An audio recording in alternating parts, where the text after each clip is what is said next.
Hello good evening to you all. कैसे हैं आप सारे लोग।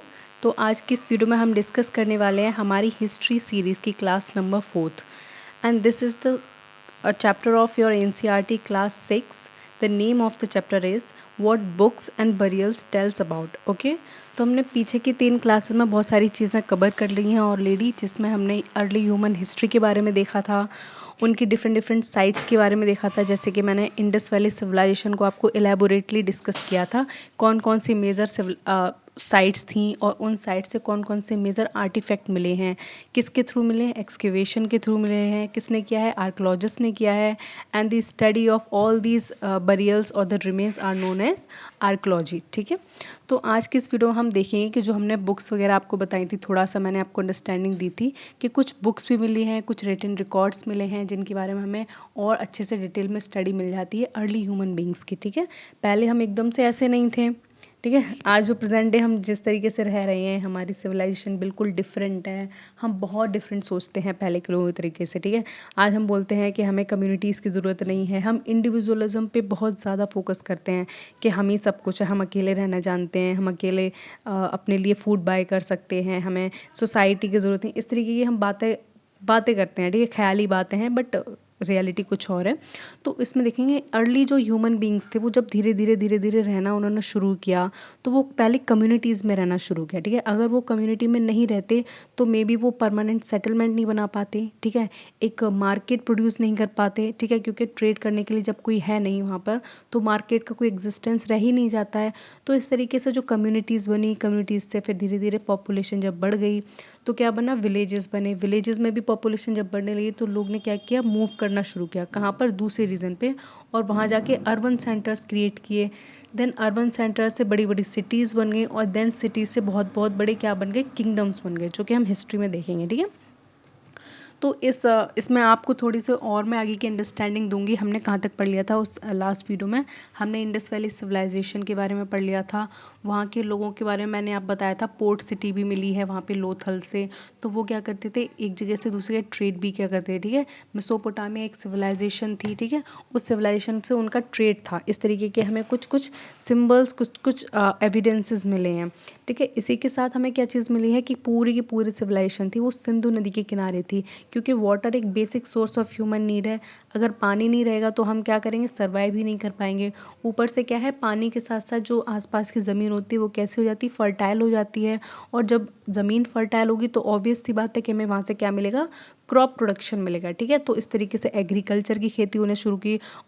और इस लास्ट पीरियड में आते आते एग्रीकल्चर एकदम से बूम करने लगा। ठीक है, क्योंकि लोगों को वीट, बार्ले, कॉटन, इन सब की थोड़ी थोड़ी अंडरस्टैंडिंग हो गई थी, और क्या करना है, कौन सा सीड हमें खाना है, कौन सा नहीं खाना है। फ्रूट्स की भी इनको बहुत अच्छी अंडरस्टैंडिंग हो गई थी। ठीक है, तो फिर उन्होंने जब इतना सब कुछ देख लिया, लाइफ भी सेटल हो गई, नगर में भी रह रहे हैं, खा पी भी रहे हैं। ठीक है, नहा धो भी रहे हैं, रिचुअल्स भी कर रहे हैं, पूजा पाठ कर रहे हैं। पूजा पाठ के लिए मैंने आपको बताया था कि वो लोग नेचर की पूजा किया करते थे। ठीक है, जो नेचुरल चीज़ें थी, नेचुरल फिनोमेना ऑकर होते थे, उसकी पूजा करते थे। जब आसमान में बिजली कड़कती थी तो वो लोग डर जाया करते, पता नहीं क्या हो गया, तो उनका मानना था कि भगवान नाराज़ हो गए। ठीक है, इस तरीके की बहुत सारी क्या होती थी, मान्यता होती थी उस टाइम की। ठीक है, अभी भी आप कुछ फिल्म देखते हो ट्राइब्स के ऊपर जो फिल्म बनी होती हैं, तो वो जो ट्राइब होते हैं उनमें मोस्टली आपने देखा होगा कि वो लोग बात करते हैं, एक प्राचीन पेड़ की बात करते हैं, प्राचीन प्रथा की बात करते हैं, या फिर कहते हैं हमारे प्राचीन कुल देवी का मंदिर है, वहाँ पे हम ऐसा पूजा करेंगे तो बारिश होगी। तो उसी तरीके के लोगों में धीरे धीरे रिलीजियस क्या थी, भावनाएं डेवलप होने लगी, लोग इस डायरेक्शन में सोचने लगे। तो इन सब चीज़ों के बारे में हमें और ज़्यादा डिटेल में स्टडी मिलती है, एक बहुत ही बड़ी कंपाइल्ड और बहुत ज़्यादा ओल्डेस्ट टेक्स्ट उससे। ठीक है, तो हम देखेंगे वो ओल्डेस्ट टेक्स्ट क्या है, हमें क्या बताता है, और उससे हमें किसकी लाइफ के बारे में क्या क्या पता लगता है। ठीक है, तो सबसे पहले हम यहाँ पे इंट्रोडक्शन से स्टार्ट करेंगे। Early societies did not leave behind photographs और वीडियोस। तो देखो, जो पहले की सोसाइटीज़ थी, ठीक है, पहले का जो समाज था, बहुत पहले की बात कर रही हूँ मैं, यहाँ से करीब 2000 4000 5000 साल पहले की बात कर रही हूँ। ठीक है, तो उनके पास क्या था, कोई फोटोग्राफ्स नहीं थे। ठीक है, कैमरे का इन्वेंशन हुआ नहीं था, वैसे भी हमने नहीं किया है कैमरे का इन्वेंशन, ना ही वो वीडियो बना सकते हैं, ना वो व्लॉगिंग कर सकते हैं जिससे बताएं कि देखो आज हम ऐसे रह रहे हैं, हम वैसे रह रहे हैं, नगर में ये लोग हैं, नगर में वो लोग हैं, हमारे यहाँ शादियाँ ऐसे होती हैं, जब लोग की डेथ हो जाती है तो हम उसको ऐसे दफन करते हैं। उनके पास तो कुछ है ही नहीं बताने के लिए, ना फोटोग्राफ्स क्लिक कर सकते हैं और ना ही वीडियोस कर सकते हैं, ठीक है। लेकिन हाँ, कुछ चीज़ें ऐसी थी जो उन्होंने रिप्रेजेंट की, जिस तरीके से मैंने आपको एग्जाम्पल में बताया था, जो भीमबेटका की गुफाएं हैं उन पर बहुत सारे पिक्चर्स बने हुए हैं। वो पिक्चर्स कैसे बने हुए हैं? वो पिक्चर्स ऐसे बने हैं कि कुछ जानवर आगे भाग रहे हैं, उनके पीछे 3-4 लोग बड़े बड़े से वेपन्स लेके खड़े हुए हैं। तो ये क्या डिपिक्ट करता है कि पहले के लोग क्या थे, हंटर गैदरर्स थे, ठीक है, जानवरों को मार के खाया करते थे, ये पता चलता है इनसे। कुछ कुछ चीज़ें ऐसी हैं जिसमें कुछ बच्चे खेल रहे हैं चेस बोर्ड पे, तो जितना उन्होंने पेंट कर पाया एक तरीके से एंटरटेनमेंट होगा उनका, ठीक है।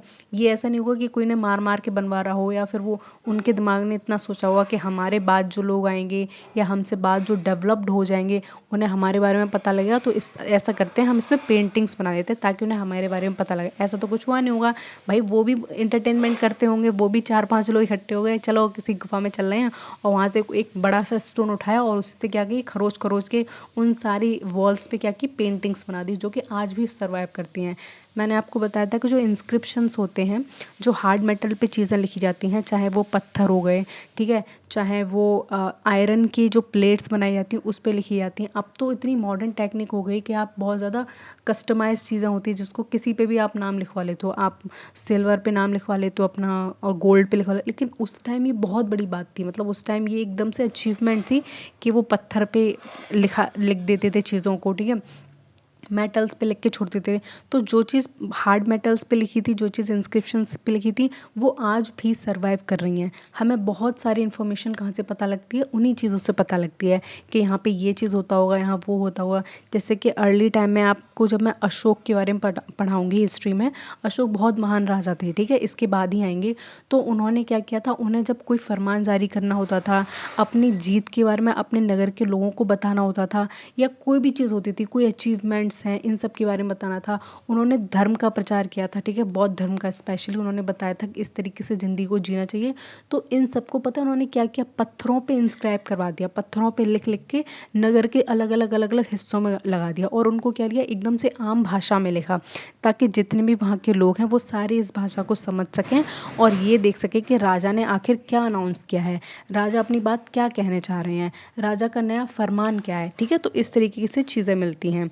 And their lives are understood through books and burial remains. और उनकी ज़िंदगी के बारे में हमें कैसे पता लगता है, बुक्स के थ्रू पता लगता है, जो जो बुक्स सर्वाइव कर गई हैं, जो जो बुक्स मिली हैं। जिस तरीके का फाइन पेपर आप देखते हो, एकदम वाइट पेपर पे आप आज लिखते हो, वैसे पेपर्स वैसे बुक्स नहीं होती थी, ठीक है। और क्या था, बरियल रिमेन्स। देखो बरियल रिमेन्स क्या है, ये बहुत इंपॉर्टेंट सोर्स है, बहुत ज़्यादा इंपॉर्टेंट सोर्स। कैसे, आज अगर आप देखोगे तो हिंदू ट्रेडिशन में क्या होता है, जो डेड बॉडी होती है उसको जला देते हैं, ठीक है। जो क्रिश्चियंस होते हैं उनको कॉफिन में लगा देते हैं, बकायदा सूट वूट पहना के, एकदम टाई वाई लगा के कॉफिन में डाल के उनको दफन कर देते हैं। मुस्लिम्स का भी सेम कुछ इस तरीके से रहता है, ठीक है।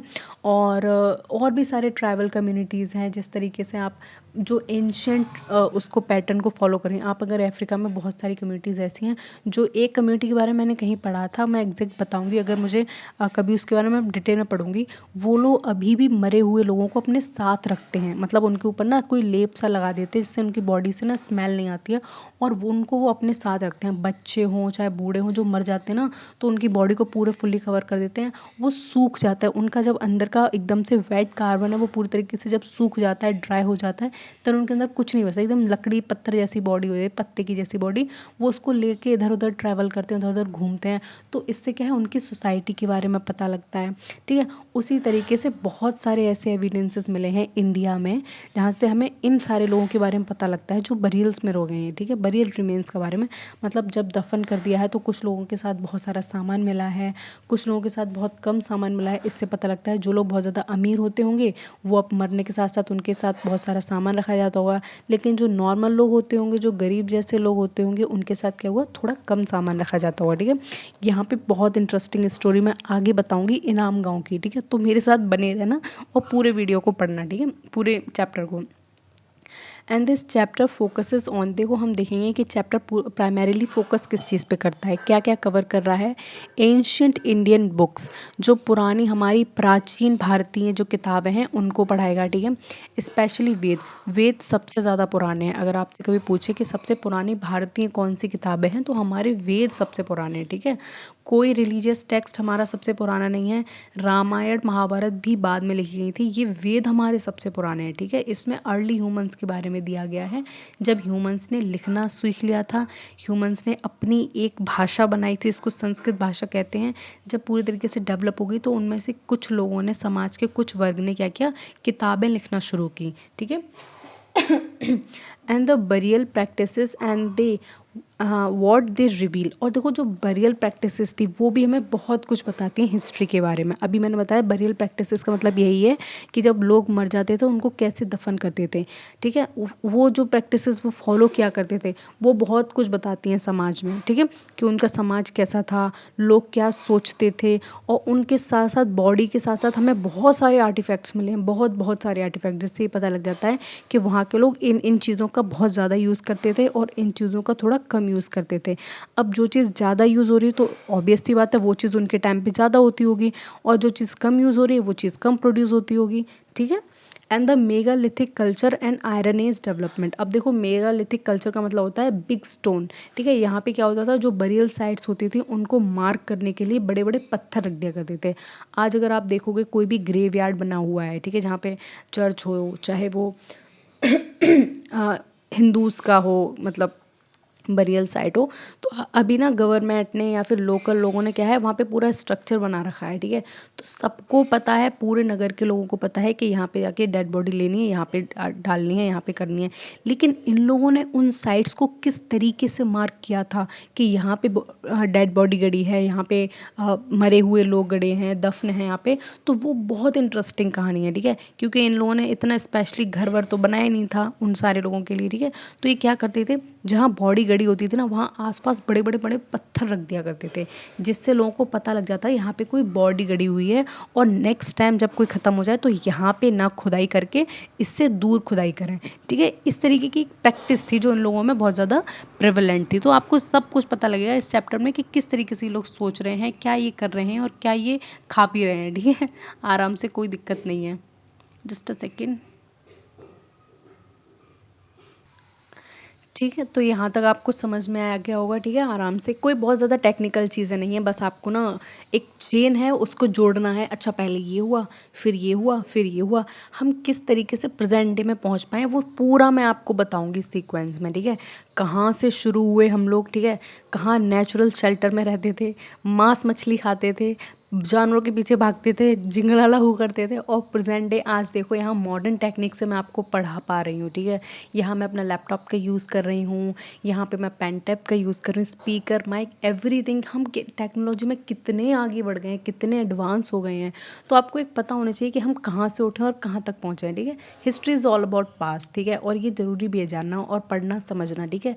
अगर आप किसी एक पर्टिकुलर जगह पे हो, वहाँ की कुछ प्रॉब्लम्स हैं, तो आप उनको कैसे सॉल्व करोगे, सबसे पहले आपको पता होना चाहिए कि उस प्रॉब्लम का रूट कॉज क्या है, ठीक है। मतलब कहाँ से जनरेट हुई, इसके और फैक्टर्स क्या हैं, एसोशिएट और कौन कौन सी प्रॉब्लम्स हैं, किस प्रॉब्लम को आप सबसे पहले सॉल्व कर सकते हो। तो ये सारी चीज़ें हमें देखनी पड़ती हैं, ठीक है। इसलिए हम पुरानी चीज़ों को पढ़ते हैं, ठीक है। इसलिए आप किसी भी चीज़ में देखते हो केस स्टडी होता है, ठीक है। जैसे कोई पुलिस होती है, उसको कोई केस अगर सॉल्व करना है तो ऐसा नहीं है कि वो उस डेड बॉडी को देख के ही तुरंत पता लगा देती है किसने किया, नहीं। वो पीछे उसके क्या करती है, कड़ियाँ जोड़ती है। अच्छा, ये हुआ था, फिर ये हुआ, ये हुआ, फिर लास्ट में जाके उसको पता लगता है ये स्टोरी यहाँ से शुरू हुई और उसका आखिर में आके अंजाम ये हुआ, ठीक है। तो वही हम सब पढ़ रहे हैं इसी में। तो मैंने आपको बताया था हमारी सबसे जो एंशियंट टेक्स्ट बुक है और एंशियंट हमारी बुक्स हैं वो कौन है, वेद, ठीक है। वेद हमारे सबसे पुराने हैं, ठीक है। और ऑफ कोर्स वेद में जो चीज़ें हैं बिल्कुल ओरिजिनल हैं, और स्वामी विवेकानंद ने बहुत अच्छे से कहा था कि वेदों की ओर लौटो, ठीक है, दयानंद सरस्वती में। So the Veda are the oldest religious text of India. तो जो वेद हैं हमारे, 4 वेद हैं प्राइमरीली, वो क्या है, हमारे सबसे पुराने रिलीजियस वे टेक्स्ट हैं, ठीक है। सबसे ओल्डेस्ट रिलीजियस, अगर कोई पूछे कि इंडिया के सबसे ओल्डेस्ट रिलीजियस टेक्स्ट कौन से, तो आपको क्या बताना है, वेद हैं। और वेद कितने हैं, 4 हैं। वो कौन कौन से हैं वो हम देखेंगे। And composed in Sanskrit between 1500 and 500 BC। तो ठीक है, और ये लिखा कब गया है, 1500 से 500 BC। अब BC बताया था मैंने, जीसस क्राइस्ट से पूरी आप पीछे चले जाओ, फर्स्ट सेंचुरी से आप पीछे जब बढ़ते जाते हो तो पूरे कहाँ जाते हो आप, BCE की एरा में पहुँच जाते हो, ठीक है। तो वहाँ इस टाइम पीरियड में लिखा गया है, ठीक है। और ये संस्कृत में लिखे गए हैं। ये देखो, ये यहाँ पे ऋग्वेद के ही हाइम्स डाले हुए हैं, ये मैंने पिक्चर में, ये सारे किस में है, संस्कृत में है। बहुत सारे लोगों को संस्कृत नहीं आती है समझ में, मुझे भी नहीं आती है। हिंदी, हाँ हिंदी तो आती है, क्यों नहीं आती, बट संस्कृत मैं नहीं पढ़ पाती हूँ और समझ भी नहीं पाती हूँ। तो इसमें देखो 4 वेदास हैं, बहुत मोटी मोटी 4 किताबें हैं। पहला इसमें सबसे ओल्ड, सबसे ज़्यादा पहला और सबसे पुराना है ऋग्वेद। जब ये सबसे पुराना है तो ऑब्वियस सी बात है सबसे पहले लिखा गया होगा, ठीक है। तो हम इसमें ये जानेंगे कि ऋग्वेद में क्या लिखा गया है। तो ऋग्वेद में hymns in the praise of God. देखो ऋग्वेद में हाइम्स लिखी गई। हाइम्स क्या होता है, पोएम टाइप की होती हैं। जैसे यहाँ पे ये मैंने लिखी, यहाँ पे ये देखो ये लिखी हुई हैं, यहाँ पे ये लिखी हुई हैं। तो इस तरीके से जब पोएम टाइप्स के पूरे पूरे पैराग्राफ्स होते हैं उनको हाइम्स कहते हैं, ठीक है। और ये क्यों लिखी गई हैं, ये ना हर भगवान की तारीफ में लिखी गई हैं, ठीक है। भगवान को प्रसन्न करने के लिए लिखी गई हैं। जैसे कि पहले टाइम में क्या होता था कि जब लोग नेचर की पूजा किया करते थे, मैंने आपको बताया था, तो उनके लिए नेचर में कौन होता था, बारिश की पूजा किया करते, तो पानी की हो गया, तो उसको किससे एसोसिएट कर दिया, इंद्र से कर दिया, इंद्र भगवान से। आग की पूजा किया करते थे ये लोग, ठीक है, क्योंकि एक बार आग लग गई तो पूरा इनका सेटलमेंट खराब कर दिया, पूरा फॉरेस्ट जला दिया। तो ये लोग बहुत डरते थे इन सारे नेचुरल फिनोमेना से, और इनका ये मानना था कि जो सारी चीज़ें होती हैं एनवायरनमेंट में, वो तब होती हैं जब भगवान हमसे नाराज़ हो जाते हैं, ठीक है। इस तरीके की बातें सोचते थे। तो इन्होंने जब संस्कृत सीख ली तो बहुत सारी हाइम्स का कंपोजिशन किया, ताकि ये क्या कर सके, अलग अलग भगवान को खुश कर सके, ठीक है। इसमें कुछ 250 हाइम्स लिखी हैं इंद्र भगवान के लिए, ठीक है। मतलब ये लोग पानी को, मतलब कहीं सूखा वगैरह पड़ जाता था तो ऋषि वगैरह इकट्ठे होते थे, वो सब मिलके हवन वगैरह किया करते थे, और हवन में ये सारे मंत्र बोलते थे जो ऋग्वेद में लिखे हुए हैं। देन उसके बाद उनका मानना था कि इंद्र भगवान खुश हो जाते थे और बारिश करते थे और उस रीजन को बचा लेते थे। इस तरीके से बातें उनके में होती थी, ठीक है। Then second is Samaveda. दूसरा इंपॉर्टेंट टेक्स्ट निकल कर आता है वेदों में, वो है सामवेद। सामवेद में क्या है, चैंट्स एंड मेलोडीज। तो आपने म्यूजिक वगैरह तो आप सब सुनते हो, ठीक है, म्यूजिक के बिना तो कौन ही रह सकता है। सारे गामा पाधा निसा, ये पूरे 7 वो है ना वर्ड्स हैं, आई डोंट नो क्या कहते हैं इनको एग्जैक्टली। तो ये मेलोडीज हैं जितनी भी सारी है, ये सामवेद से ही निकले हुए हैं, ठीक है। तो जो मंत्रों में क्या होता है, जब मंत्र को उच्चारण करते हैं तो आपने देखा वो कभी ऊंचा बोलते हैं, फिर नीचा बोलते हैं, जो लय बोलते हैं, ठीक है, उसको। तो वो सब क्या है, वो कहाँ से निकले, वो सामवेद हमें बताता है कि मंत्रों का हम कैसे उच्चारण करेंगे। और जब हम चैंटिंग करेंगे, चैंटिंग का मतलब जैसे हरे कृष्णा कृष्णा कृष्णा, तो इस तरीके से चैंटिंग होती है ना, तो वो हम कैसे करेंगे, कैसे हमारी स्पीच रहनी चाहिए, टोन कैसे रहनी, इन सारी बातें कैसे हुई हैं, सामवेद में लिखी हुई हैं, ठीक है। उसके बाद नेक्स्ट इंपॉर्टेंट वेद जो हमारा आ जाता है वो है यजुर्वेद, ठीक है। आपको ये सारी चीज़ें पता होनी चाहिए कौन से वेद में क्या लिखा हुआ है, ठीक है, और वेद कितने हैं। यजुर्वेद में आते हैं रिचुअल्स एंड सेक्रीफाइसेस, हवन करने की पूरी प्रक्रिया क्या होती है वो सारी चीज़ें लिखी हैं। कौन कौन से डिफरेंट डिफरेंट रिचुअल्स होते हैं वो सारे किस में लिखे हैं, यजुर्वेद में लिखे हैं। और इसमें सेक्रीफाइसेस के बारे में भी दिया गया है कि सेक्रीफाइस, देखो पहले के टाइम में ना बलि दी जाती थी, ऐसा तो है नहीं कि मैं कुछ भी बता दूंगी, ठीक है, मैं वही बताऊंगी जो हमारे बुक्स में लिखा है, टेक्स्ट में लिखा है। तो ना भगवान को खुश करने के लिए भी इस तरीके से बलियां वगैरह चढ़ाई जाती थी, तो उन सेक्रीफाइसेस के बारे में भी लिखा है। दूसरा क्या है, रिचुअल्स थे, बहुत अमेजिंग अमेजिंग से रिचुअल्स थे इन लोगों के, जिसमें एक मैं बता रही हूँ, उसको कहते हैं अश्वमेध यज्ञ।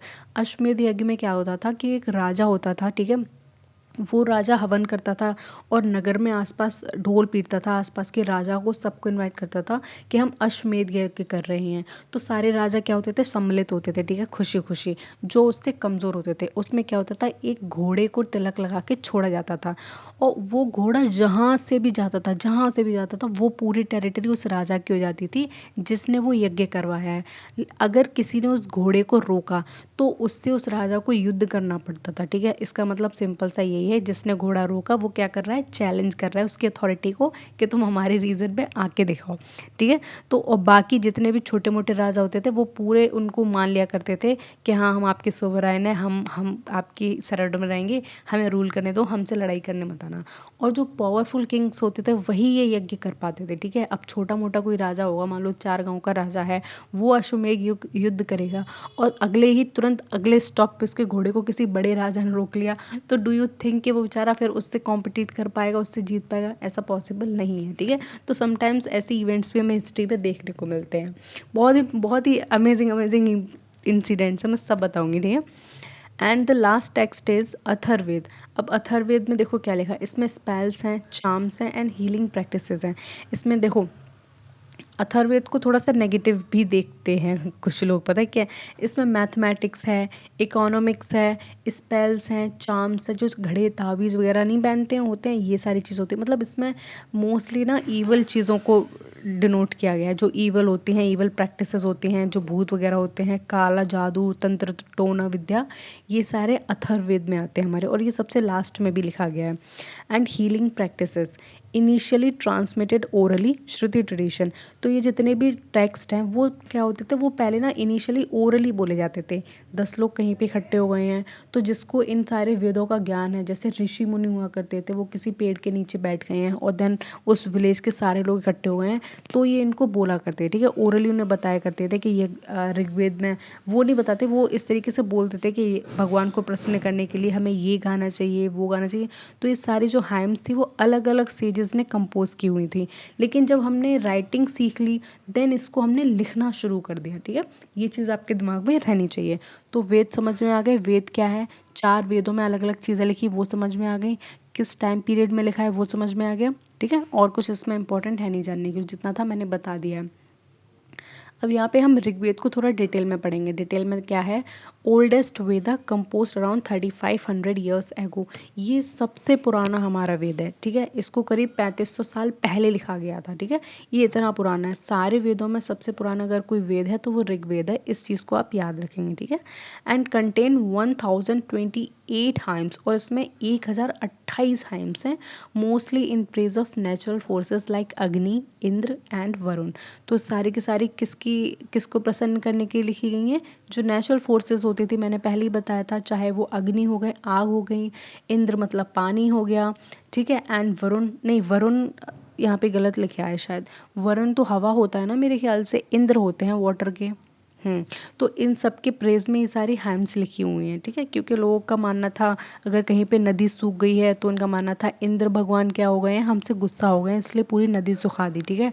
कहीं पे अर्थक्वेक आ गया तो इनको बहुत डर लग जाता था, लाइटनिंग हो गई एकदम से, आसमान खराब, बिजली कड़क गई, तो भी ये लोग बहुत डर जाते थे। साइंस ने अब इतनी डेवलपमेंट कर लिया, हमें पता है कि जो क्लाउड्स होते हैं उनमें नेगेटिव पॉजिटिव चार्ज होते हैं, वो जब एक दूसरे से टकराते हैं देन उसके बाद लाइटिंग होती है, वो लोग क्या जाने ये सारी चीज़ें, ठीक है। तो इन्हें जो नेचुरल चीज़ें थी, जो साइंस बिल्कुल डेवलप थी नहीं, ये सब लोग उस चीज़ों से डरा करते थे, ठीक है। अब आपके सामने कोई अचानक से ऐसी चीज़ आ जाए, ठीक है, और अचानक से कहीं भाग चली जाए, मान लो कल को एक बहुत बड़ा सा एस्टेरॉयड आ जाए और वो पृथ्वी पर आ जाए, ठीक है, पृथ्वी के बिल्कुल पास में आ जाए और एकदम से ब्लैक ब्लैक हो जाए हर जगह, और फिर वो चला जाए, ठीक है, फिर हमें इतना डर बैठ जाएगा किसी चीज़ को लेके, उस चीज़ को लेके हद से ज़्यादा। लेकिन अगर यही एक्टिविटी, यही इंसिडेंट हर महीने हो रहा है, तो डू यू थिंक कि हम फिर उसको देखेंगे भी, या हम उसको मतलब बिल्कुल वो क्या, फिर तो हम तो उसका एडवांटेज ले, अरे 10 मिनट के लिए ना वो एस्टेरॉयड आएगा तो अंधेरा हो जाएगा, वाह, हम उसके बाद हम सीट एक्सचेंज कर लेंगे, हम कुछ भी कर लेंगे। तो ये सारी चीज़ें हैं, तो इन लोगों को ये सारी चीज़ से हैबिचुअल नहीं थे, इन्हें ये सारी चीज़ें नहीं पता थी, इसलिए बहुत ज़्यादा डरते थे इन चीज़ों से, ठीक है। और जब आप किसी चीज़ से डरते हैं तो उसके नीचे क्या करते हैं, अपनी अथॉरिटी को दबा देते हैं, ठीक है, खुद उसके क्या हो जाते हैं, उसके नीचे हो जाते हैं, अंडर उसके हो जाते हैं, ठीक है। तो ये सारी चीज़ें हैं इसमें। And written in early Sanskrit, और ये सारी बुक्स जो हैं हमने बताए वेद के बारे में की है, तो किस में लिखे हैं, कौन सी भाषा में लिखे हैं, ये संस्कृत में लिखे हुए हैं, ये आपको पता होना चाहिए, ठीक है, संस्कृत भाषा में लिखे हुए हैं। And Sanskrit is the oldest language of Indian culture, okay.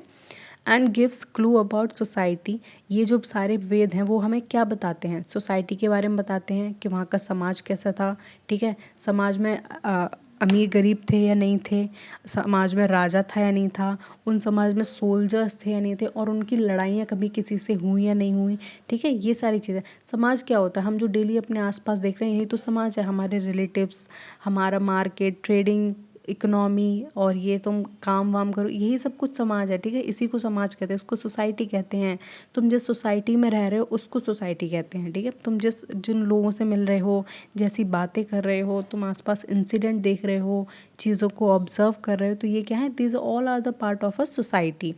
And the pastoral life, हम पास्टोरल लाइफ के बारे में इन सारे वेदास से जानते हैं। ठीक है, कैटल रेयरिंग के बारे में जानते हैं कि जो कैटल्स होते थे, मतलब अब से पिछली 3 क्लासेस में मैंने बताया था कि जो कैटल और फार्मिंग थी and domestication of large animals, ये बहुत ज़्यादा प्रिवलेंट हो गया था, क्योंकि लोगों के बीच में एक अंडरस्टैंडिंग आ गई थी कि हमें इन काम एनिमल्स को क्या करना है, डोमेस्टिकेट करना है, ये हमें मीट से और फूड से क्या करेंगे, फुलफिल करेंगे। तो इस तरीके से लोगों ने फिर कैटल रेयरिंग के बारे में, इसमें बुक्स में हमें पता लगता है उन्होंने कैटल रेयरिंग की या फिर छोड़ दी, या फिर उन्होंने और भी दूसरे एनिमल्स को डोमेस्टिकेट कर लिया। चैरियट्स के बारे में पता लगता है, मतलब जो रथ होते हैं, रथ जिसमें आगे चलाने वाला होता है, चैरियट बोलते हैं इसको। देन पीछे राजा बैठे होते हैं, इनके बारे में पता लगते हैं। एंड कॉन्फ्लिक्ट्स, जो इस ऋग्वेद में ये भी मेंशन है किस राजा की लड़ाई किससे हुई, किसने किसको मारा, किसने किसको जीता, तो ये सारी भी चीज़ें इसमें मेंशन है, किसमें, ऋग्वेद में। तो आई होप आपको ऋग्वेद अच्छे से समझ में आया होगा। ठीक है, ऋग्वेद में कितनी हैम्स हैं, कब लिखा गया है, सबसे ओल्डेस्ट रिलीजियस टेक्स्ट है हमारा, संस्कृत में है, और हमें काफ़ी सारी चीज़ों के बारे में क्लू देता है। यहाँ तक समझ में आ गया ना?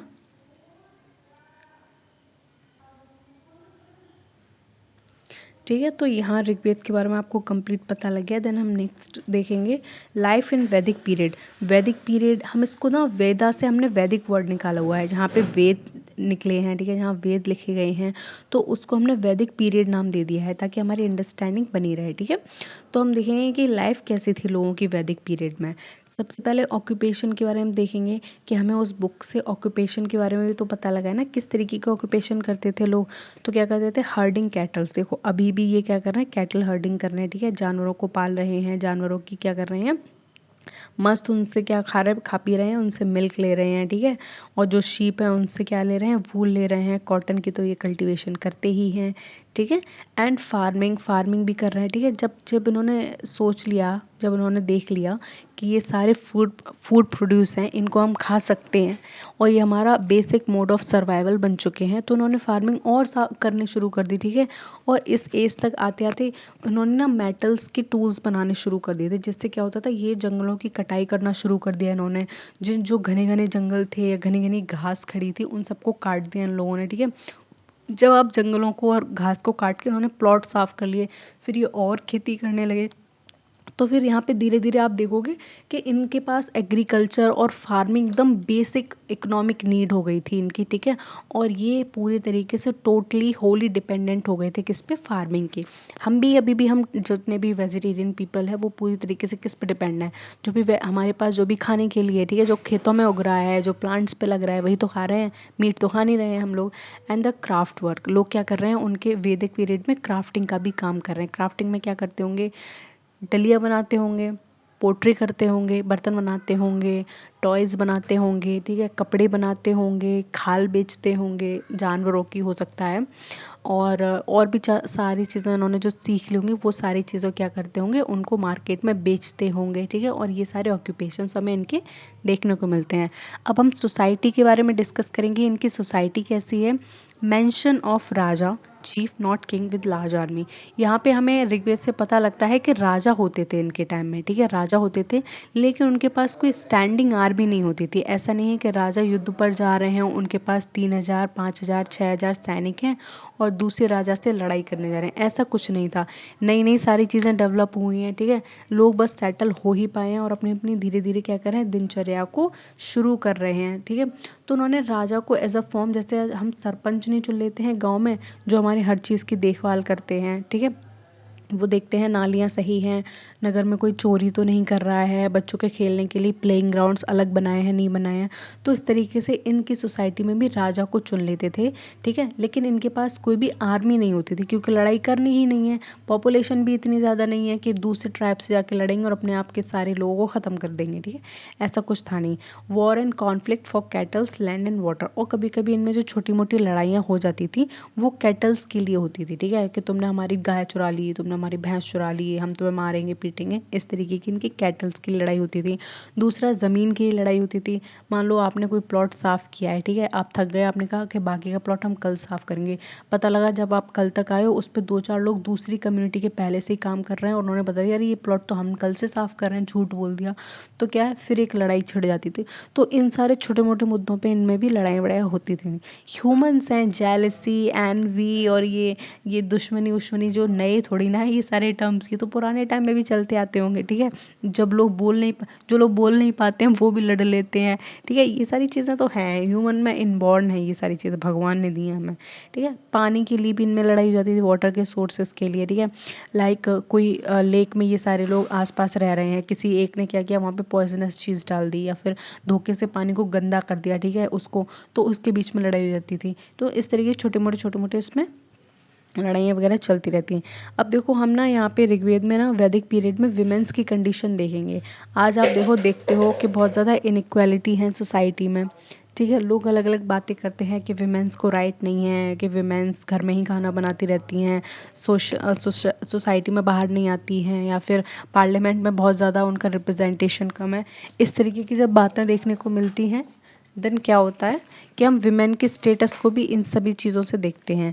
Women could also compose hymns and participate in rituals. तो हमें पता लगता है वैदिक पीरियड से और ऋग्वेद से कि जो विमेन्स होती थी उस टाइम में वो भी कंपोज किया करती थी हाइम्स को, ठीक है, और वो सारे रिचुअल्स में पार्टिसिपेट किया करती। मतलब कितनी अच्छी तरीके से इक्वालिटी थी, आप ये देखो, ठीक है। कोई भेदभाव नहीं था जेंडर बेसिस पे, कोई ऐसा नहीं था कि विमेन्स घर पे खाना बनाएंगी और मैन बाहर काम करेंगे, ठीक है। ऐसा कुछ देखने को हमें नहीं मिलता है। सबसे इगैलिटेरियन सोसाइटी तो मुझे यही लगती है कि यहाँ पे सारे लोग एकदम समान हैं, ठीक है। यहाँ तक समझ में आ गया होगा, आई होप। ऋग्वेद को पढ़ रहे हैं, ऋग्वेद से सारी चीज़ें निकल कर आ रही हैं, उसको एक एक करके समझ रहे हैं, और कुछ नहीं है। देखो अब स्टोरी ऑफ बरियल, मेरा फेवरेट टॉपिक, मेरा फेवरेट पार्ट, ठीक है। तो हम बरियल्स के बारे में पढ़ेंगे। अब बरियल्स को मैंने पहले ही डिफाइन कर दिया था। बरियल्स क्या होते हैं, जहाँ पे कोई ख़त्म हो जाता है तो उसको बरियल्स कहते हैं, उन जगह को और उस साइट को। जैसे कि ये देखो, ये मैंने पिक्चर्स इसीलिए डाले हैं ताकि आपको अंडरस्टैंडिंग अच्छी से हो सके, ठीक है। ये देखो, ये आपको स्केलेटन दिख रहा है, तो आप मार्क कर पा रहे हो ना यहाँ पे, ये पूरा रीज़न कि यहाँ पे क्या है, किसी को बहुत टाइम पहले गाड़ा गया होगा और वो बस गल के उसका स्केलेटन बन गया।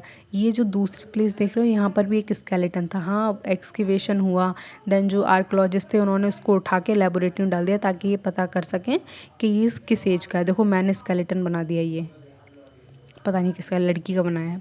Burials tells us about belief, customs and social structures. तो देखो हमें जो बरियल्स है वो हमें क्या बताते हैं, हमें बिलीफ के बारे में बताते हैं कि उन लोगों की मान्यता क्या थी, ठीक है, उनका कस्टम किस तरीके से था, एंड सोशल स्ट्रक्चर क्या बना हुआ था। अब देखो मैं यहाँ पे थोड़ा सा आपको डिटेल में बताती हूँ। जो हमें बहुत सारे बरियल्स मिले हैं, बरियल साइट्स जब हमने एक्सकेवेट किए हैं तो हमें एक पैटर्न देखने को मिला है कि उन सारे बरियल साइट्स में कुछ ना कुछ उनके साथ साथ आर्टिफैक्ट्स रखे हुए हैं।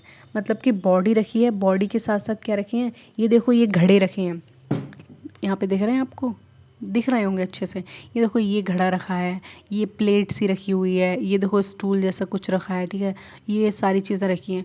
तो ऐसे ना बहुत सारे आर्टिफैक्ट उन सारी डेड बॉडीज़ के साथ मिले हैं, जिससे ये पता लगता है कि वो जो लोग थे वो ये सोचते थे कि जितने भी लोग मर जाते हैं वो किसी दूसरी ज़िंदगी में चले जाते हैं या फिर जो दूसरी लाइफ में पहुँच चले जाते हैं, ठीक है। जिस तरीके से हम पुनर्जन्म कहते हैं ना हिंदू ट्रेडिशन में, कि लोग मरने के बाद दूसरे जन्म लेते हैं, इनका भी सेम वही मानना था कि जब लोग मर जाते हैं तो दूसरी ज़िंदगी में चले जाते हैं।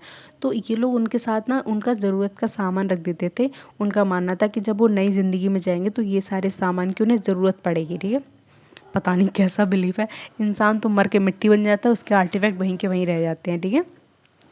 तो क्या है कि इस तरीके से हमें सोशल स्ट्रक्चर का दूसरे पता लगता है। कैसे? हमें कुछ कुछ बरियल्स में ना बहुत सारा सामान मिला है, उसके साथ हमें कहीं शीप भी मिली हैं, कहीं हमें डॉग का स्केलेटन भी मिला है, तो जिससे पता लगता है कि वो थोड़े वेल्दी होते थे, ठीक है। और कोई कोई स्ट्रक्चर हमें ऐसा मिला है जिसमें बहुत कम चीज़ें, बेसिक चीज़ें हैं, 2-3 घड़े रखे हैं और पानी का कुछ रखा है, पानी भर के रखा है 2-3 घड़ों में, ये चीज़ मिलती है। तो इससे हमें ये पता लगता है जो पहली वाली बरियल साइट है वो किसी वेल्दी पीपल की होगी। हो सकता है कोई घर में सबसे ज़्यादा बुजुर्ग हो और वो घर के लोग सबसे ज़्यादा अमीर हों, तो उन्होंने अपने अकॉर्डिंग रख दिया, ठीक है। जो बात की, जो साइट की मैंने बात की है, उसमें हो सकता है एक नॉर्मल ऑर्डिनरी पीपल हो जिसकी वहाँ पे साइट है और उसको क्या है, बेसिक सामान के तौर पे छोटा मोटा सामान उसके घर वालों ने दिया है, ठीक है। तो इस तरीके से हमें एक सोशल स्ट्रक्चर के बारे में पता लगता है। And deads were often buried with objects like tool, weapon, ornaments.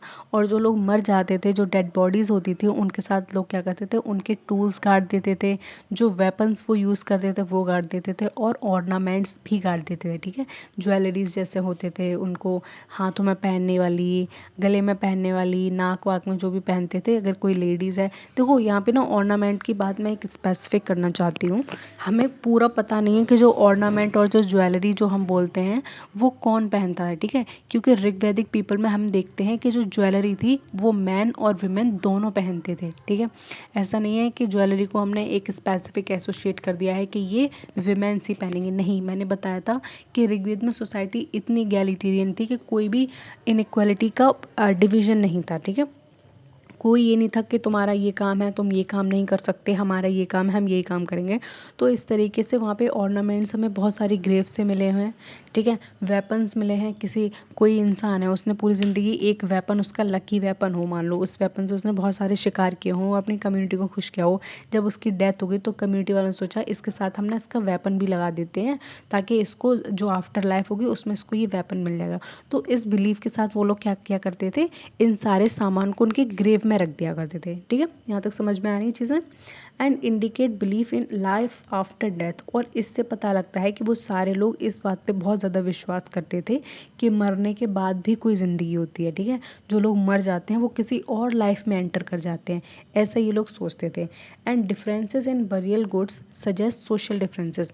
और जिस तरीके से मैंने आपको बताया था कि इन बरियल गुड्स में भी बहुत ज़्यादा डिफरेंसेस हैं, जिससे ये पता लगता है कि समाज में अमीर लोग भी थे और समाज में गरीब लोग भी थे। जो अमीर थे उनके साथ बहुत सारा सामान गाड़ा जाता था और जो बेचारे गरीब होते थे उनके साथ थोड़ा मोड़ा या छोटा मोटा या फिर बेसिक सा सामान ही रख पाते थे।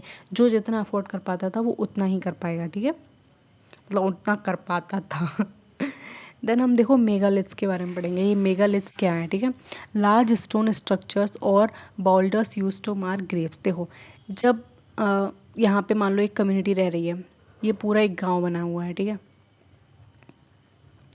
आज आप प्रेजेंट डे में देखोगे गांव के बाहर ये कुआं है, सबको पता है ये कुआं है, यहाँ पे कुआं है, ठीक है। गांव के बाहर ये क्या है, ये एक पब्लिक मीटिंग के लिए हॉल बना हुआ है, ठीक है। और ये गांव के बाहर क्या है, ये प्लेइंग ग्राउंड है जहाँ पे बच्चे खेलते हैं। उस टाइम क्या था, उस टाइम सबसे ज़्यादा चीज़ जो मार्क करने की थी वो था मेगालिथ्स। मेगालिथ्स का मतलब है, मान लो इतने पूरे स्ट्रक्चर में एक डेड बॉडी को गाड़ दिया गया है, लोगों ने, इन सारे लोगों ने गाँव से दूर इस डेड बॉडी गाड़ दिया है, ठीक है। लेकिन इनको कैसे पता लगेगा ये डेड बॉडी यहाँ पे गड़ी हुई है, मतलब कुछ तो इनका होना चाहिए ना, कोई तो ऐसा साइन ये छोड़े जिससे पता लगे कि नेक्स्ट टाइम जब कोई मरेगा तो इसके अंदर ना खोद के कहीं दूसरी जगह पे उसको खोदें और तब उसको बरी करें, ठीक है। देन क्या होता था, यहाँ पे ये लोग बड़े बड़े पत्थर रख दिया करते, यहाँ पे इसके पूरे आसपास ना बहुत बड़े बड़े पत्थर ऐसे करके, ठीक है। इससे क्या होगा, पूरी ग्रेव को उन्होंने क्या कर दिया, मार्क कर दिया। अब कोई यहाँ से जाएगा, ठीक है, उसको पता है कि ये क्या है, एक ग्रेव है। तो इस पूरे स्ट्रक्चर को हमने नाम दिया है मेगालिथ्स, ठीक है, समझ में आ गया, ठीक है। ये चीज़ है found in Deccan, south India, Kashmir, north west. और इस तरीके के स्ट्रक्चर हमें कहाँ देखने को मिले, डेक्कन में, ठीक है, साउथ इंडिया में देखने को मिले हैं, कश्मीर में भी मिले हैं और नॉर्थ ईस्ट में मिले हैं। And buried with black and red pottery, iron tools, beads. और इनके साथ साथ भी क्या हुआ, जो ब्लैक एंड रेड पोट्री थी उसको गाड़ा गया है, ठीक है। ब्लैक एंड रेड पोट्री जानते हो ना, अभी भी मेले वेले में जाते हो तुम तो एकदम से मटके वटके आपको मिल जाते हैं, वही है रेड पोट्री, ठीक है, वो चीज़ है। और जो काले कलर के होते थे वो भी। आयरन टूल्स, आयरन के जो टूल्स होते थे वो भी इनके ग्रेव के अंदर से मिले हैं। Beads, and the example are Brahmagiri and what is this Adichanallur और इनाम गांव। ये एग्जाम्पल दिए गए हैं जहाँ जहाँ से ऐसी ग्रेव्स हमें मिली हुई हैं, ठीक है। तो एग्जाम्पल आप देख लेंगे एक बार अच्छे से। तो यहाँ तक चीज़ें समझ में आ गई। देन हम आगे पढ़ेंगे iron age and the social difference. जब लोगों ने आराम से आयरन की तो लोगों ने यहाँ पे जब आयरन की डिस्कवरी कर ली, लोहे की, तो उससे उनकी लाइफ में बहुत बहुत ज़्यादा चेंजेस आए, ठीक है। तो यहाँ पे डिस्कवरी हुई थी कुछ 100,000 BCE, 1000 BCE actually. Use of iron tools became common, और आयरन का जो यूज़ था वो इतना ज़्यादा कॉमन हो गया कि जो जितने भी वेपन्स होते थे, जितनी भी चीज़ें होती थी, वो ज़्यादातर किसकी बनी होती थी? आयरन की बनी होती थी, ठीक है। And iron help in agriculture, hunting and warfare. तो देखो आयरन से क्या होता था, जो लोहे के फिर वेपन बनने लगे, उनको एग्रीकल्चर में बहुत ज़्यादा यूज़ करने लगे, ठीक है। आप एक लकड़ी का मान लो प्लग बना लो, प्लग जानते हो ना, वो हल कहते हैं जिसको, उसको बना लो, और एक आयरन का लोहे का बना लो, तो आप क्या सोचते हो कौन अच्छे से काम कर पाएगा फील्ड में? आयरन का कर पाएगा obviously.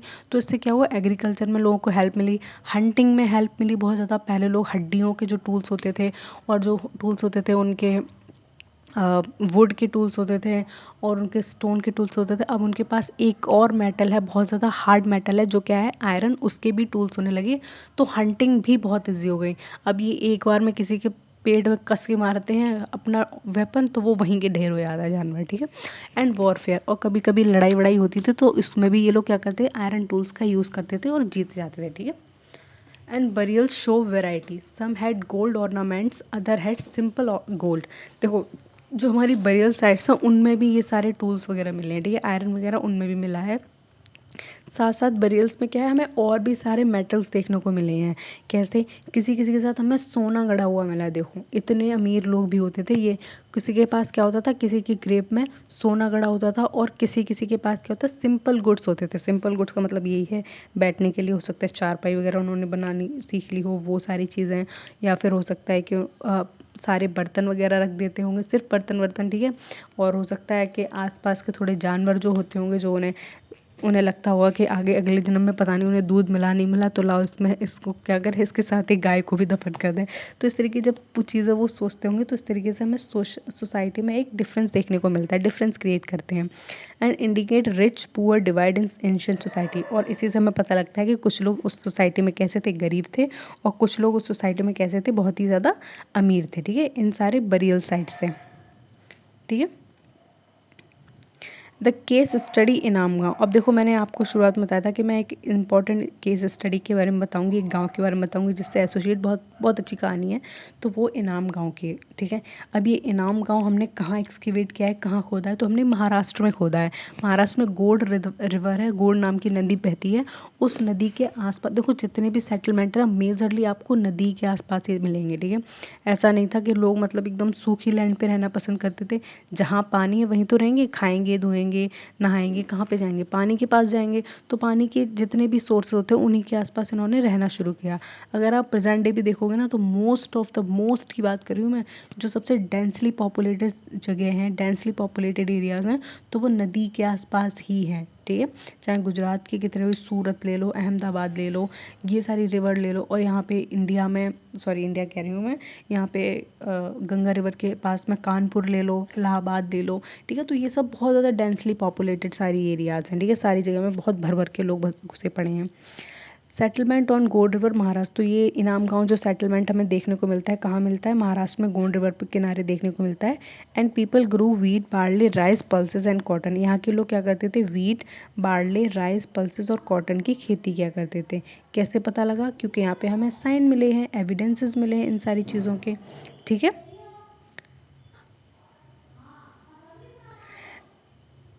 And the burials, adults buried in large four-legged clay jar in houses। और यहाँ पे जो बरियल्स मिले हैं, वो बरियल्स हमें पता है कहाँ मिले हैं, घर के अंदर मिले हैं। मतलब इन्होंने घर से या फिर कम्युनिटी या विलेज से बाहर नहीं अपने जो मेंबर्स थे उनको गाड़ा है, घर में ही इन्होंने गाड़ लिया है, ठीक है। और इनकी जो अडल्ट, जहाँ पे हमें ये मिला है इनाम गांव में, वहाँ पे बहुत सारी चीज़ें मिली। मतलब एक ही ग्रेव में 4 से 5 लोगों की हड्डियाँ मिली हैं, सोचो।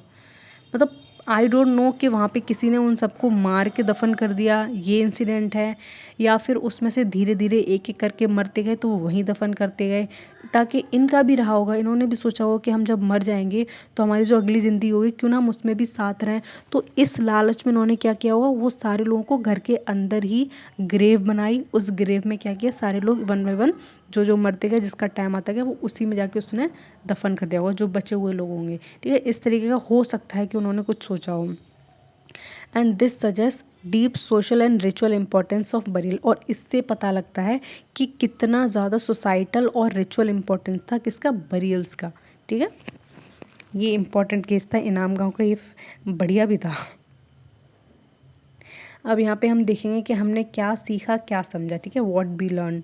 Ancient text like Veda tell us about religion, rituals and society. तो जितने भी एंशियंट वेद थे, हमने 4 वेद पढ़े, एक बार रिकॉल करेंगे। सबसे oldest Rigveda, Samaveda, Yajurveda and the last Atharvaveda. तो हमने ये 4 वेद पढ़े। ठीक है, इनके बारे में जाना हमने कि हमें क्या बताते हैं, हमें रिलीजन के बारे में बताते हैं। ठीक है, धर्म के बारे में बताते हैं, लोगों के धार्मिक मान्यताओं के बारे में बताते हैं। ठीक है, रिचुअल्स के बारे में बताते हैं, लोग क्या सोचते थे क्या नहीं सोचते थे। आपकी इस टेक्स्ट बुक में थोड़ा सा कम इन्फॉर्मेशन है, जितना मुझे बेस क्लियर करना था आपका मैंने कर दिया। आगे चल के मैं इसको बहुत ज़्यादा डिटेल में बताऊँगी, करीब 2 घंटे की वीडियो में आपको सब कुछ कवर होगा कि एक्चुअल में चीज़ें क्या थी। कुछ हाइम्स इंपॉर्टेंट हैं, कुछ हाइम्स के अंदर लोग इंपॉर्टेंट है, वो सारी चीज़ें। यहाँ से आपको एक बेस क्लियर हो जाएगा कि अच्छा ऐसी सोसाइटी थी, ऐसे लोग थे। जब आप ये समझते जाओगे ना तो आगे की चीज़ें बहुत आसान हो जाएंगी समझने के लिए। एकदम से हम किसी को कॉम्प्लेक्स चीज़ें नहीं बता देते हैं, हमें पहले क्या होता है, नॉर्मल चीज़ें बतानी होती है जो उसके समझ में आ जाए। तो वही मैंने किया है। ठीक है, and Vedas tell us about religion, ritual and society. तो जितने भी वेद हैं हमें क्या बताते हैं, हमें रिलीजन के बारे में बताते हैं, हमें रिचुअल्स के बारे में बताते हैं, वो लोग कौन कौन से रिचुअल्स फॉलो करते थे, कैसे फॉलो करते थे। ठीक है, एंड सोसाइटी के बारे में बताते हैं किस तरीके से सोसाइटी में डिवीज़न था। पुअर्स थे, उनकी ग्रेव अलग थी, जो रिच थे उनकी ग्रेव अलग थी। पुअर की ग्रेव के साथ बहुत ही कॉमन गुड्स एसोसिएट मिले हैं। ठीक है, और जो रिच होते थे उनकी जब हमने ग्रेव्स देखी तो उसके साथ हमें कई सारी चीज़ें मिली हैं। अब हमने डिसाइड नहीं किया कि ये अमीर की ग्रेव है या फिर ये रिच की है, हमने एक अनुमान लगाया उनकी ग्रेव देख के। ठीक है, हमने एक प्रेडिक्ट किया कि अच्छा जो जिसमें नॉर्मल चीज़ें हैं तो ऑब्वियस सी बात है ये कैसा होगा, ये वैसा इंसान होगा, नॉर्मल घर से होगा, इसके साथ बहुत सारी चीज़ें, मे बी हो सकता है ये राजा हो उस नगर का, हो सकता है ये हेड हो कहीं का। ठीक है, इस तरह की चीज़ें हम अनुमान लगाते हैं। मोस्ट ऑफ द यहाँ तक की हिस्ट्री है जो इंडस वैली सिविलाइजेशन तक की। ठीक है, तो हम उसमें अनुमान ही लगाते हैं क्योंकि हमारे पास सर्टेनिटी के साथ कोई आंसर नहीं है। हम कोई ये नहीं कह सकते हाँ यही था एग्जैक्ट। ठीक है, क्योंकि बहुत कम ही इतने एविडेंसेस हमें देखने को मिलते हैं। और जो वेद भी हैं वो कुछ पर्टिकुलर लोगों ने लिखे। अगर सारे ही लोग बुक्स लिखते, नॉर्मल पीपल लोग बुक्स लिखते हैं, जो पॉटर हैं वो भी किताब लिखते हैं, तो हमें और अच्छी अंडरस्टैंडिंग होती है इन सारे टॉपिक्स के बारे में। And burials tells us about belief, tools, wealth and differences. और जो जितने भी बरियल साइट्स हैं, जितने भी वहाँ पे जितने हमने खोदे हैं, चाहे इनाम गांव में हुए चाहे कहीं भी हुए, वो हमें अलग अलग मान्यताओं के बारे में बताते हैं, बिलीफ के बारे में बताते हैं, लोग क्या सोचते थे। ठीक है, हर चीज़ के बारे में। और उनके साथ जो टूल्स मिले हैं वो भी हमें बताते हैं। ठीक है, आयरन टूल्स मिले हैं, वेल्दी होगा। ठीक है, और वुडन टूल मिले हैं तो क्या होगा, वो कम वेल्दी होगा। एंड द वेल्थ डिफरेंसेस, और इन्हीं बरियल से हमें पता लगता है कि लोगों में वेल्थ डिफरेंसेस भी था। ठीक है, कुछ समाज में अमीर लोग थे और समाज में कुछ लोग गरीब भी थे। And the combination of literary and archaeologist evidences give a clearer picture of early history. देखो आर्कोलॉजी किसे कहते हैं, जब कुछ लोग पर्टिकुलर लोग होते हैं जिन्हें आर्कोलॉजिस्ट कहते हैं, वो किसी एक साइट पर जाते हैं, उसकी खुदाई करते हैं और उस खुदाई में मिले सारे जो सामान होते हैं उनको वो कलेक्ट करते हैं, देन लेबोरेटरी में ले जाके उनकी स्टडी करते हैं और उनके साथ साथ जो बुक्स लिखी हैं उनको पढ़ाई करते हैं। देन वो क्या करते हैं, एक क्लियर इमेज बना पाते हैं किसी भी पर्टिकुलर प्लेस की। ठीक है, तो इस तरीके से आर्कोलॉजिस्ट क्या करते हैं, पढ़ाई करते हैं जिसमें वो एविडेंसेस को कलेक्ट करते हैं और अर्ली बुक्स को उससे एसोसिएट करके हिस्ट्री को लिखते हैं, हिस्ट्री को समझते हैं। तो यहाँ तक समझ में आ गया होगा। तो यहाँ पे लास्ट के कुछ पॉइंट्स रहेंगे, हम वो और डिस्कस कर लेंगे। कीवर्ड्स में देखेंगे क्या है, वेदास के बारे में हमने पढ़ा। ठीक है, वेद क्या थे, ancient ancient sacred text of India, तो ये बहुत ज़्यादा सेक्रेड टेक्स्ट है हमारे, ठीक है। जिस तरीके से हम रामायण, महाभारत, गीता, भगवत गीता को मानते हैं, उसी तरीके से हम वेद को भी मानते हैं, ठीक है, कि हमारे वेदों में ये लिखा है, हमारे वेद ये कहते हैं। एंशियंट है, इन पे रिलाई करना भी बहुत अच्छी बात है, उन पे प्राउड करना भी बहुत अच्छी बात है, ठीक है। दुनिया की बहुत बहुत ज़्यादा एंशियंट सिविलाइजेशन में एक हमारी सिविलाइजेशन है, इंडस वैली सिविलाइजेशन, तो ये हमारे लिए बहुत प्राउड की बात है। And Shruti are the heard text orally पास।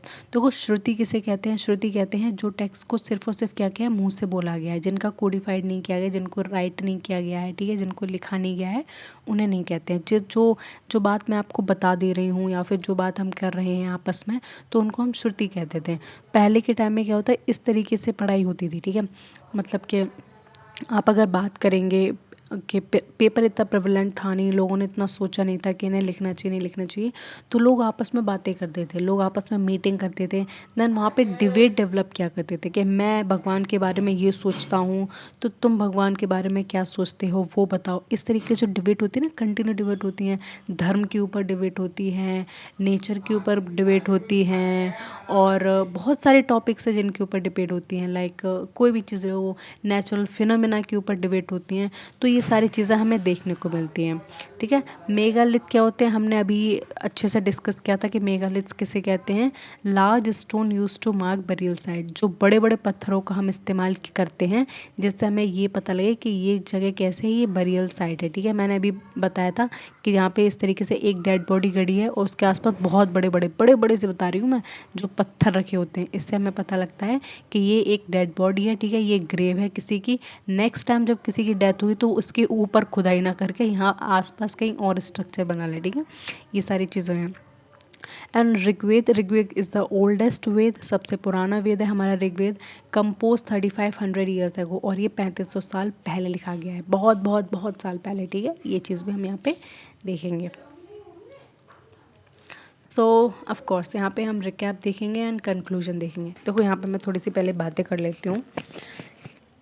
यहाँ पे जो मैंने सीरीज़ स्टार्ट की हिस्ट्री की, वो क्लास 6 से एनसीईआरटी से इसको मैंने कवर किया, ठीक है। पहले क्लास 6 की सारी एनसीईआरटी कवर करेंगे, then 7th 8th 9th 10th और 12th तक की जब सारी एनसीईआरटीज कवर हो जाएंगी, देन इन सारे टॉपिक्स को जब हम पढ़ेंगे तो थोड़ा सा और डीप स्टडी में पढ़ेंगे। अगर ये कोई 6th क्लास का बच्चा है या फिर आप प्रिपरेशन कर रहे हैं, देन अपना फाउंडेशन बिल्ड करना चाह रहे हैं हिस्ट्री में, जोग्राफी में, वो मैं बाद में कराऊंगी, तो ये बुक्स ना एक बेसिक अंडरस्टैंडिंग क्रिएट करती हैं। एक पिलर है, वो किस पे खड़ा है भाई, बेस पे खड़ा है, वो जब तक क्रिएट नहीं होगा वो आपका डगमगाएगा, तो आपको नहीं पता लगेगा कि चीज़ें कैसे हुई कैसे नहीं हुई हैं। तो ये सब पढ़ाना, ये सब समझाना बहुत बहुत ज़्यादा इंपॉर्टेंट है।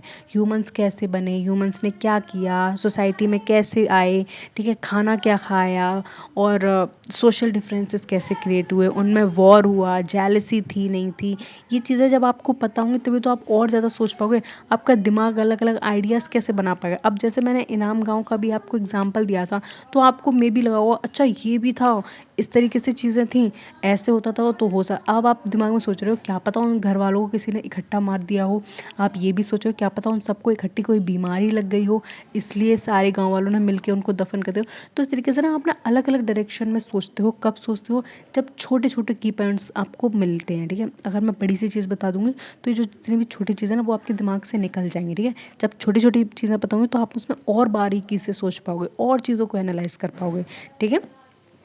तो आई होप आपको ये वीडियो समझ में आएगा। इसका एक क्विक रिकैप देख लेते हैं। Books tells us about belief, rituals and social life. जितनी भी सारी किताबें हैं वो हमें बिलीफ के बारे में बताती हैं, लोगों की मान्यताएं बताती हैं, लोग क्या सोचते थे, क्या जानते थे, कितना नेचर को समझते थे, कितना खुद को समझते थे, और क्या एक एग्जाम्पल सेट करना चाहते थे सोसाइटी में। रिचुअल्स के बारे में हमने देखा वो किस तरीके से रिचुअल्स करते थे, पूजा वगैरह किसकी करते थे, नेचर की पूजा करते थे हमेशा, ठीक है। ऐसा कुछ नहीं था कि वहाँ पे मूर्ति पूजा थी, ठीक है। उन्होंने कोई गॉड को एक परफॉर्म स्पेसिफिक फॉर्म नहीं दिया है कि ह्यूमंस की तरह गॉड दिखते हैं हमारे, ऐसा कुछ नहीं था तब तक। ये सिर्फ और सिर्फ नेचर की पूजा कर रहे हैं। And the social life, social life उनकी मार्क कैसे हुई है, बरियल से मार्क हुई है, ठीक है। उनके डिफरेंट डिफरेंट सोशल स्टेटस से उनके सोशल लाइफ का पता लगा है। And the burials tells us about the material culture and social division. और जितने भी बरियल्स हैं, बरियल साइट्स हैं, वो सब हमें बताते हैं उनके मटेरियल कल्चर के बारे में, कौन कौन से मटेरियल्स वो यूज़ करते, चाहे वो पॉटरी हो गई, ऑर्नामेंट्स हो गए, यूटेंसिल्स हो गए और बहुत सारी चीज़ें हो गई। तो इससे मटेरियल कल्चर पता लग गया।